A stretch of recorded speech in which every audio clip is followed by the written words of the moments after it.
Hey everyone, I just wanted to give you a really quick rundown of how to join our Schoology conferences. So first thing you're going to do within Schoology is go to your 4th grade social skills and work habits. Once you're here, you're going to notice that there are a bunch of things that we don't usually use on our left hand side.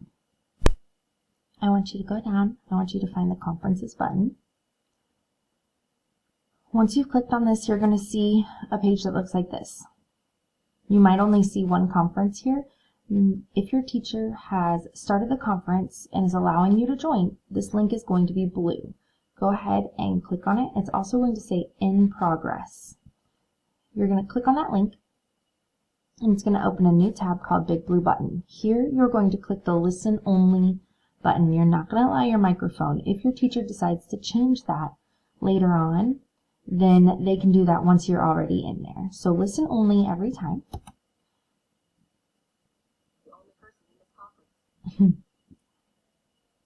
Once you've done that, okay, you'll see that there are two people over here. One is your teacher and one is the other person.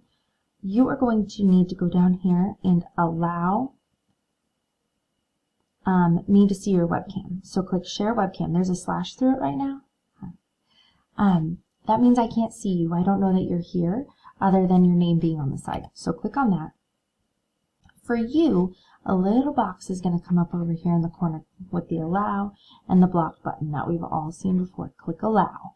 Once you've clicked allow, then this webcam settings is going to come up and all you have to do is click start sharing. Then I am going to see you. Okay?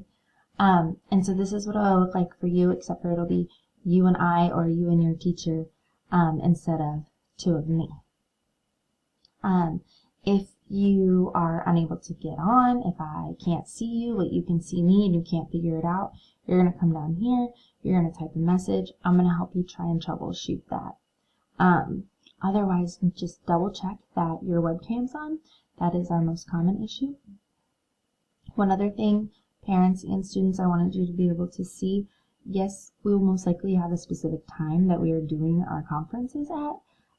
However, we will click the start recording button up here, and in Schoology, once a conference has been completed, you can go over here to this completed button in conferences, and there you will see no recordings are found for this one because I didn't record our practice one at school, but we will record what we've said so you can go back later and see what it was that I discussed with kids, what the assignments were, whatever it may be, if you're unable to log on at that time. So that is a handy dandy thing to know. So stay tuned. We'll let you know about more information coming your way.